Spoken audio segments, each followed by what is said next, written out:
makambo oyo balingi kosala na kati ya parlement po mboka na biso ekoma na kaka po balingi kotika pouvoir te yango wana lelo AR ekozala honoré na visite dans quelques minutes ya président ya Rassam Félix Tshisekedi akokomela biso sikao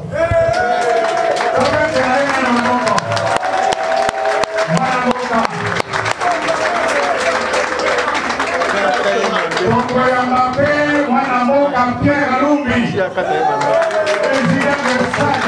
du Conseil d'État. Madame le ministre qui suit. Coordonnateur Nabiso, honorable Sesanga, président Yavon, Akoye Bisabino, Bondoki. Oh, on compte ici la palais du peuple. Pour que M. Kabila toque les ressources dans mon compte. La loi électorale est à Bangola au Kouta ou à l'Iba Sanawana.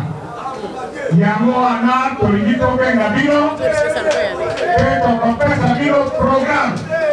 Pour le mettre au constat, pour que tout le monde a les soucis matériels.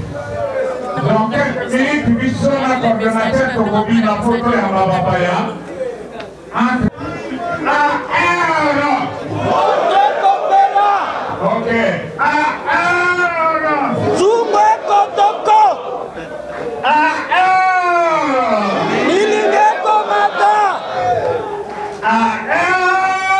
Katumbi président, Katumbi président, Katumbi président.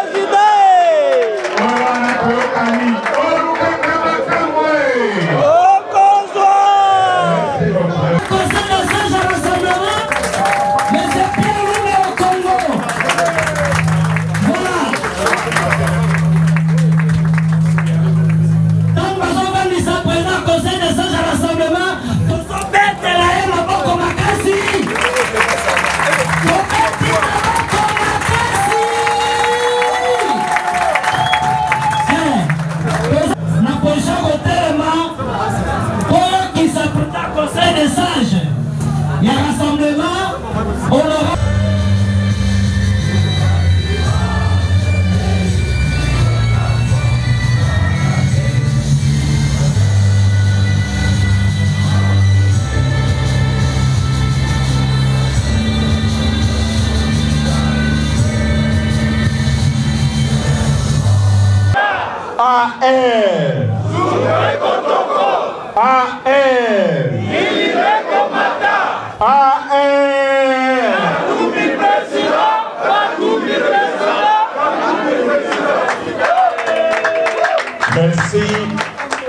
Merci mingi Longola lelo mokolo yenga babenga kibino lobby na pokwa na banza ebele basé message na retard mais quand même boye ebele potokuta na po mboka na biso elingi ekota lisusu na mozindo ya mobulu ndenge ezalaki kala yango tolobi bana AR bisika nyonso bazali na bakomuni nyonso baya totelema tosolola makambo ezoleka kuna na kati na parlement nayoki awa tango topesaka slogan na biso tolobaka AR Katumbi président na suku soki tolingi ete Katumbi akoma président soki tolingi te lobi tokonza mboka oyo esengeli na nzela ya maponami na mobeko esalemi o etali makambo ya élection o babengi loi électorale esalema na ndenge ya bosomi pote kimia pote maponami elekama kimia ezala polele ezala te oyo kongole aponi pote alakisa elongi na ye ton assemblée provinciale ton assemblée nationale ton comme président de la république ameka koleka liboso ya kosolola makambo ezali na kati ya loi électorale na kobanda na oyo etali makambo oto sololaka na eleko ya négociation tolobaki il faut moko na kati na bakongolais oyo abandi te akoki kozala candidat pour na élection présidentielle batika ye azonga na mboka na kimia candidat na biso bolobi bolingi akoma président de la république makokoma président de la république sokazili pendant mboka te akokoma président de la république soki azongi na kati na Congo bino bozwa lingisa ya kokende kombo na ye eza boye te alors yango tobengaka na lopoto balobi ezali makambo etali décrispation ntango tolobi décrispation eli koloba naye makambo te etali bapolitike yali makambo etali bana mboka bango nyonso tolobi na kati ya AR tozali d'abord na baprisonnier politique na biso oyo bazali bana ya Congo bazali kokamba bapati ezali kati na biso nalobaka yango toujours mwana mboka Frank Liongo mwana mboka Muyambo bazali kuna na prison tozali na libanda ya mboka na biso na Moïse Katumbi oyo bolingi te azala candidat na biso comme président de la République tozali pe na mwana mboka Mbusa Nyamwisi oyo bazali libanda oyo moyen bazonga na mboka na biso ezali te tozali kosenga te Congolais nyonso bisika ezali esengeli totelema mpo te bango nyonso bazwa moyen ya kozonga na mboka na biso mpo baparticipe na baélection parce que soki bango bazali te ezali lokola élection esalemi na lolenge oyo bato ya PPRD ndenge Kabila ye moko alingi aponi baye alingi bakende na baélection baoyo amoni te peuple alingi bango makasi bazala libanda est ce que biso na AR tokoki kondima yango na AR est ce que tokoki kondimela yango yango raison ya liboso tokotele mais tozali biso moko te na AR toye na kati ya lingomba monene babengi rassemblement na banda bolandaka rassemblement na balinga na biso nyonso ndenge tozali kosenga te bandeko na biso nyonso bazali libanda il faut bazonga na kati na mboka mpe mikolo ezali koya tokobenga bino lokola exécutif ewanga alobaki biso na bandeko na biso ya G7 parce que G7 na AR tozali na même candidat na élection présidentielle tokobenga bino na journée monene oyo bamembre na bango na oyo ya biso bacadre na bango na oyo ya biso tokosangana mpo na solidarité envers bamembre na biso oyo bazali na exil oyo bazali na baprison oyo Kabila yalingi te ke bazala na liberté na kati ya Congo mokolo wana nakosepela toya ebele koleka lisusu mpo na kolakisa te tondimeli makambo wana te mpe tolingi ete bango bazonga na mboka tozonga na makambo etali loi électorale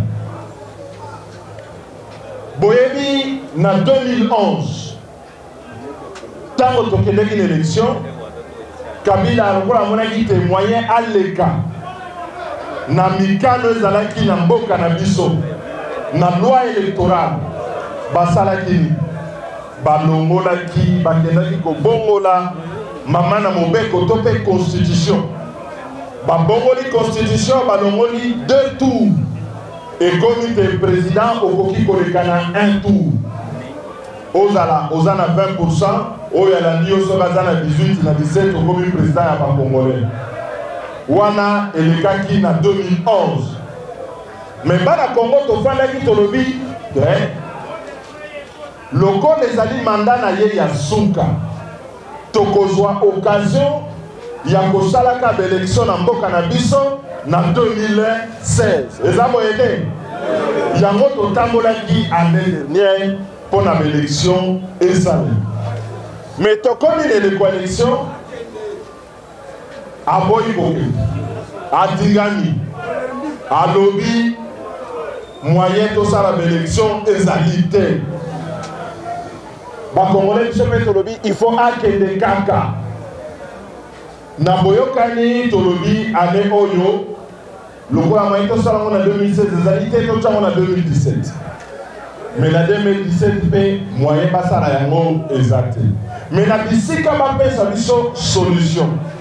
Bala kisanzela balingi tokende na élection baye na loi électorale oyo elingi kobongola mopeko na ndenge boponaka badepute na bino boponaka badepute provinciaux mobeko yango elobi eloko nini peta biso totelemi tolobi bana mboka ifo batelemi ya liboso eza na eloko bakolobela na lopoto balobi seuil ezali mwa lopoto moko compliqué mpo te boyoka mingi te mais seuil elingi koloba nini elingi koloba yo ozali na bumbu yo ozali na selembao yo ofandi na bandalumwa yo ofandi na changu yo ofandi na lukunga oponi moto songolo mpo azala député mais ekoki te parce que il faut député wana azala na liste moko ekokisi bavoi moko boye na niveau national bavoi national wana moto akopesa ngo boyebi ezali nani est-ce que boyebi nani akopesa nombre ya bavoi ezali seni mutu akoloba parti songolo parti pakala bango mutu bazwi autant de voix na nombre ya bavoi bazwi nde bakondima soki moto oyo bino boponi na bungu na selembao na ngalema to aleka est-ce que biso tokokondima système wana bino bolimite nanga azala lelo yende akoloba na bino nani akozala député na bino nani akozala président de la république eloko biso toboyi yango wana eloko ya mibale eloko ya mibale oyo ezali na kati ya loi électorale oyo biso toboyi na motema moko na kotuna nanu bino bisika bofandi est-ce que bisika bofandi mai ezali est-ce que courant ezali est-ce que bisika bofandi babalabala ezali bakelasi ezali boyebi mpona nini boyebi ntina parce que Kabila na bato na ye majorité na bato na bango gouvernement na bango moyibi eleki mais na mbongo oyo bango bayibi toyoka na mbongo oyo bango bayibi balobi pour ozala candidat député il faut ozala moto ya mosolo il faut otonda mbongo otonda bomengo est-ce que congolais bisika ye afandi azali na bomengo est-ce que congolais azali na mbongo congolais azali na mosolo c'est que lobi soki ozali na mbongo ekoki te okoki kozala candidat te tosali bacalcul tolobi boye pour liste en moyenne bazwa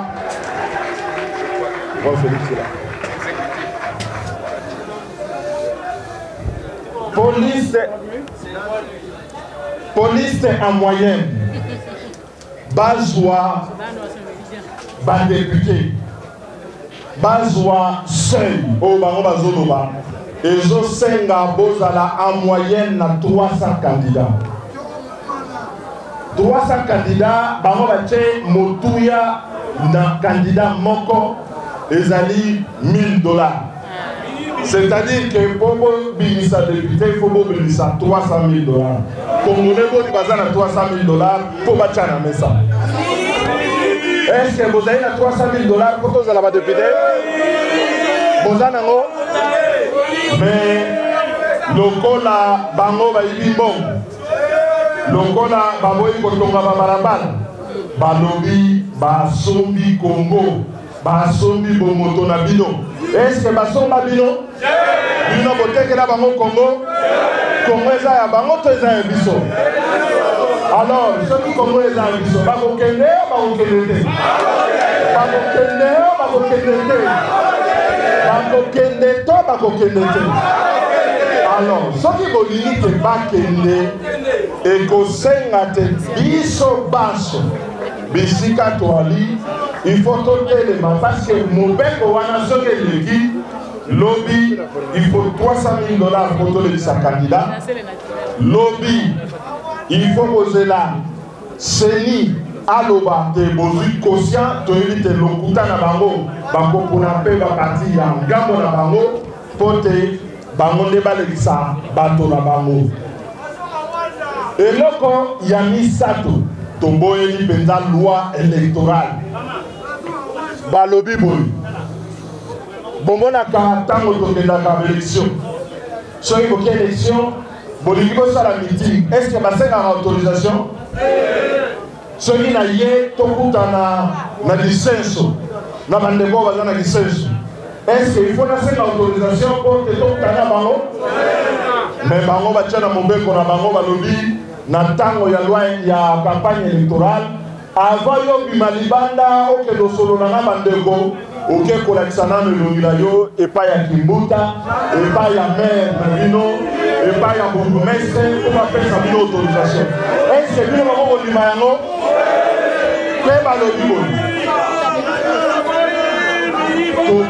balobi boye babakisi boye soki bokutani na réunion na bino meeting na bino ou bien réunion politique na bino ekoki kokende ti 2h du matin te soki komi 2h du matin il faut baya kokanga bino est-ce que ya solo mboka elingi kokende na maponami na kimia ekoki kondima mobeko ya lolenge wana est-ce que toko kondima mobeko wana yango tolobi na bakongole tolobi boye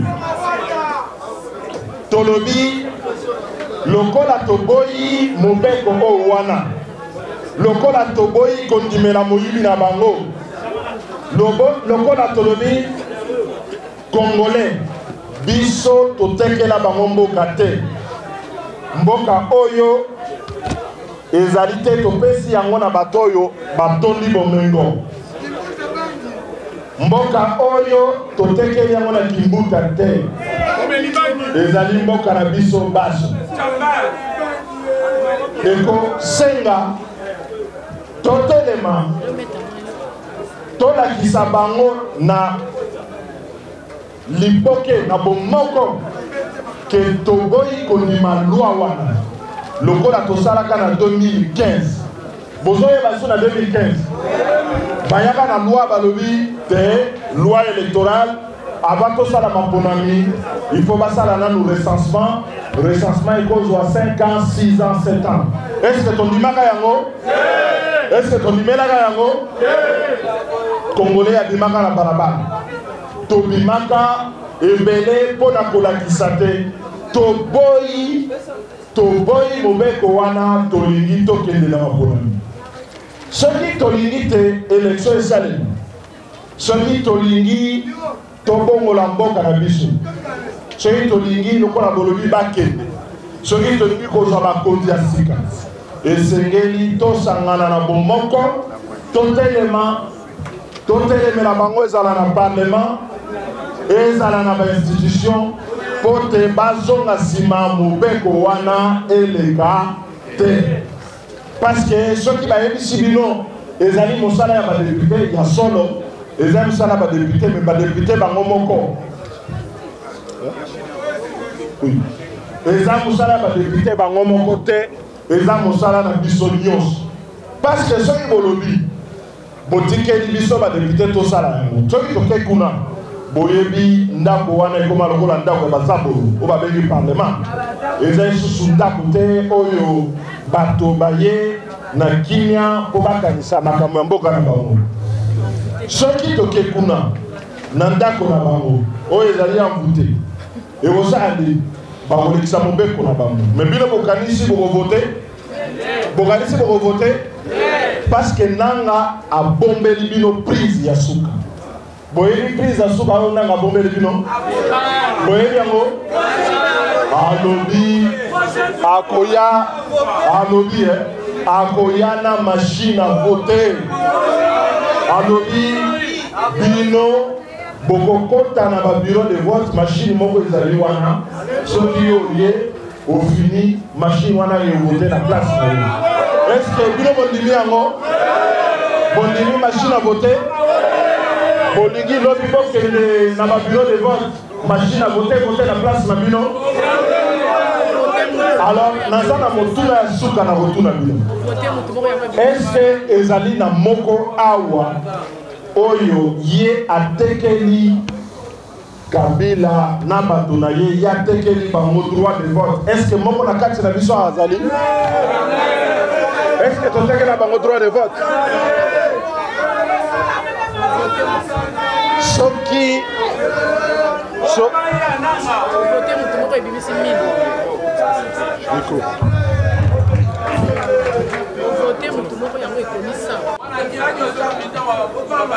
tokokota na bureau de vote, machine va voter le corona biso. Et le nom machine a triché. Yo soko ye basi bache mutu na bango wana yo voter machine et pesi na mutu wana ba voix. Est-ce que vous avez tant yo voter au lobby na lingi Katumbi président au fini place ya Katumbi kuna epesi Kabila 1000 voix. Ezali oponi totanga ngo te ya solo soki baza soki tondimeli machine à voter, soki tondimeli machine à voter, c'est-à-dire que bobo sara makambo ya mabonomi. Soki tondimeli machine à voter, ça veut dire que Congolais tokoti na esclavage ya solo, c'est-à-dire que lobby tokokende bokopona ba élu na bino, mais bato yo bino boponi bakobima te, bakobimisa nde bato na bango. Awa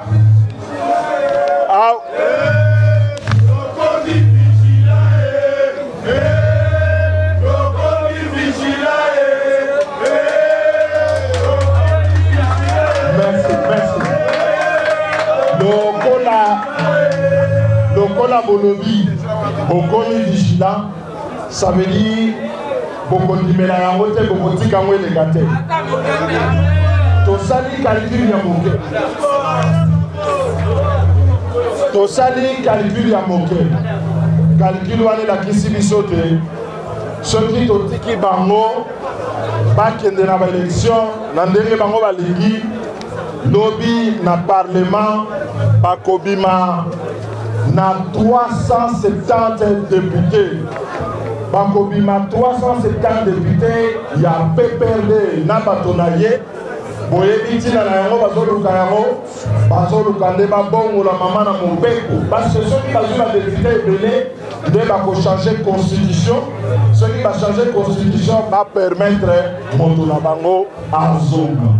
Yango tokosenga na bino bozala na éveil, tokobenga bino il faut totelema totambola tosala ete biso nyonso na bomoko loi wana oyo babengi loi électorale eleka te.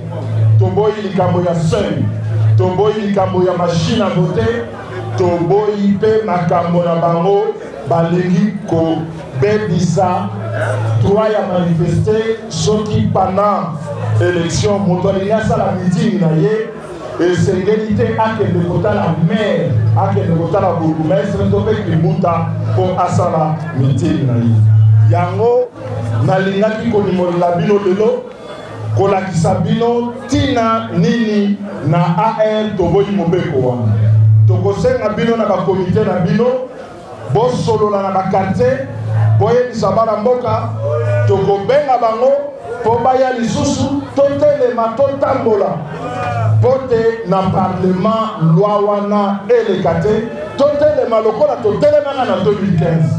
Na 2015 balingaka koyiba ya tour oyo babimisi yango pena na mpwasa, babimisi yango polele balobi bino bokovote lisusu te, machine à voter nde bovote, seuil nde bovote. Napesi bino merci mingi na bolandi message na biso na makambo état de loi électorale na zone ici matwali na bomoko po tobundela mboka na biso tokeli boso.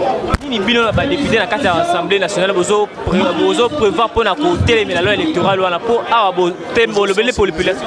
To lobele population sensibilisation population yoka biso tozo bundakuna population ali biso elongo na bango na biso pression wana ndeko sala te bazonga sima ba respecter mebe kwa mboka. Merci. Sensibiliser la population, nos cadres et de nos structures urbaines ici dans la ville de Kinshasa sur les inepties qui sont contenues dans la loi électorale. En particulier, cette question de seuil. Nous avons produit un dossier à cet effet qu'on va vous remettre et vous verrez que c'est une confiscation du droit de vote de nos concitoyens. Et ça, pour nous, c'est inacceptable. Le fait de renchérir le montant de dépôt pour les candidatures consacre, en fait, légalise les pratiques de corruption, de détournement de deniers qui sont sans rapport avec la condition sociale de nos concitoyens et rendent le suffrage quasi censitaire. On ne peut pas accepter que pour représenter le peuple congolais à quelque niveau que ce soit, que cela dépende de la fortune des uns et des autres. Parce que nous connaissons la pauvreté qu'il y a dans ce pays et le manque de moyens que le parti politique affronte aujourd'hui comme situation. Et en dernier, il y a la machine à voter qui est soi-disant une innovation, mais qui sera là pour consacrer la crise, la fraude.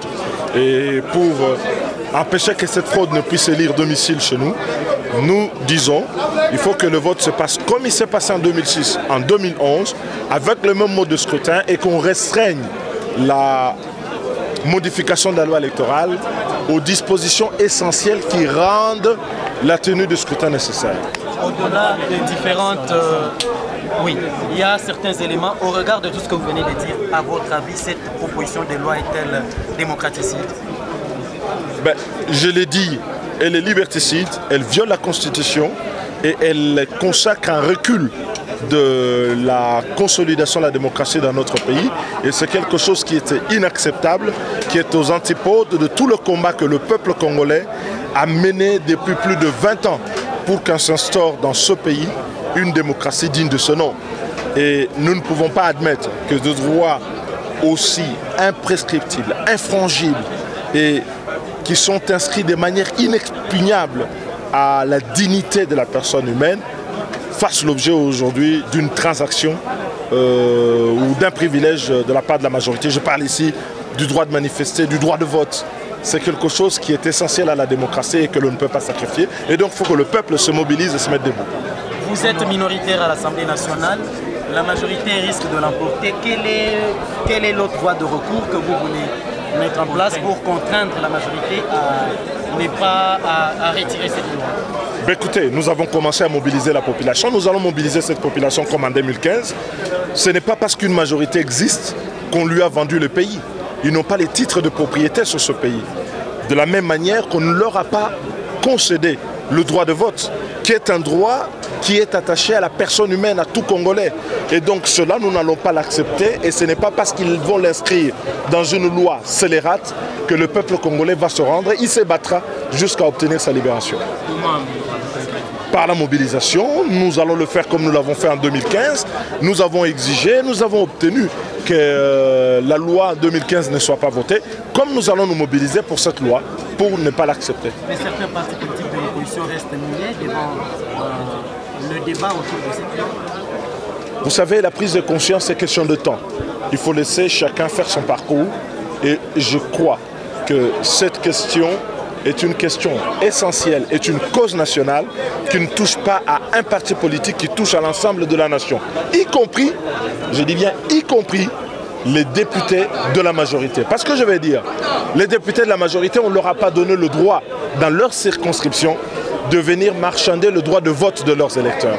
Et il y a quelques gens consciencieux qui ne vont pas admettre cela et les débats d'hier l'ont démontré. Merci.